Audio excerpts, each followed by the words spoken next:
খুলনায় 2 দিনব্যাপী সাংবাদিকদের প্রশিক্ষণ শেষে সনদপত্র বিতরণ করা হয়েছে। সনদ বিতরণ করেন দৈনিক প্রবাহের সম্পাদক ও প্রকাশক মোহাম্মদ আশরাফুল হক।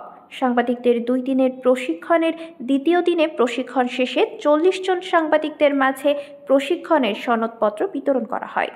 দ্বিতীয় দিন 29 জুন শনিবার দৈনিক প্রবাহের কনফারেন্স রুমে সকাল 9টায় অনুষ্ঠিত হয়ে বিকেল 4টায় দ্বিতীয় দিনের প্রশিক্ষণ কর্মশালা শেষ হয়।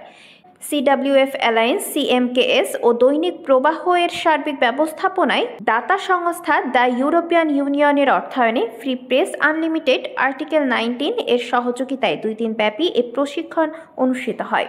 দ্বিতীয় দিনে প্রশিক্ষণে সকাল 10টা থেকে 12টা পর্যন্ত সংবাদ সংগ্রহে নিরাপদ যোগাযোগ ব্যবস্থা ও অনুসন্ধানী সাংবাদিকতার উপর প্রশিক্ষণ দেন। দ্বিতীয় দিনের প্রশিক্ষণে সকাল 10টা থেকে 12টা পর্যন্ত সংবাদ সংগ্রহে নিরাপদ যোগাযোগ ব্যবস্থা ও অনুসন্ধানী সাংবাদিকতার উপর প্রশিক্ষণ দেন গ্লোবাল টেলিভিশনের খুলনা বিভাগীয় প্রধান ও দৈনিক প্রবাহের senior staff reporter Anisur Rahman Kabir. সকাল 12টা থেকে 1টা পর্যন্ত রিপোর্টিং ও প্রাথমিক চিকিৎসার উপরে প্রশিক্ষণ প্রদান করেন দৈনিক প্রবাহের চিফ রিপোর্টার মোহাম্মদ নুরুজ্জামান। দুপুর 2টা থেকে 4টা পর্যন্ত প্রশিক্ষণ দেন Northern University of Business and Technology বিশ্ববিদ্যালয়ের সাংবাদিকতা ও গণযোগাযোগ বিভাগের বিভাগীয় প্রধান মুস্তাফিজুর রহমান রনি। পরে সাংবাদিকদের মাঝে সনদ বিতরণ করা হয়। খুলনা জেলার বিভিন্ন উপজেলা ও মহানগরের 40 জন সাংবাদিকদের নিয়ে এই প্রশিক্ষণ অনুষ্ঠিত হয় এবং প্রশিক্ষণ শেষে প্রত্যেকে তাদের মতামত প্রকাশ করেন। আগামীকাল রবিবার সকাল 10টায় মিডিয়া প্রোটেক্ট কমিটির প্রোগ্রাম অনুষ্ঠিত হবে দৈনিক প্রবাহের কনফারেন্স রুমে।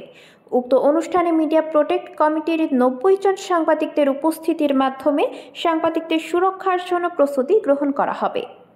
আপনাদের আগামী দিনের সাংবাদিকতা কিছু পথ নির্দেশনা আপনারা এখান থেকে পেয়েছেন। আগামী দিনে হয়তো আরো নতুন সুযোগ সুবিধা সৃষ্টি হবে এবং হয়তো আবার নিয়োজিত হবার সুযোগ হবে। সে সময় আপনারা এই সুযোগ আবার গ্রহণ করবেন। সাংবাদিকতা একটি মহৎ পেশা, তবে এখানে নিজের অস্তিত্ব রক্ষার জন্য বর্তমানে যে লড়াই সমস্ত পেশার ভিতরে আছে, এখানেও তাই আছে।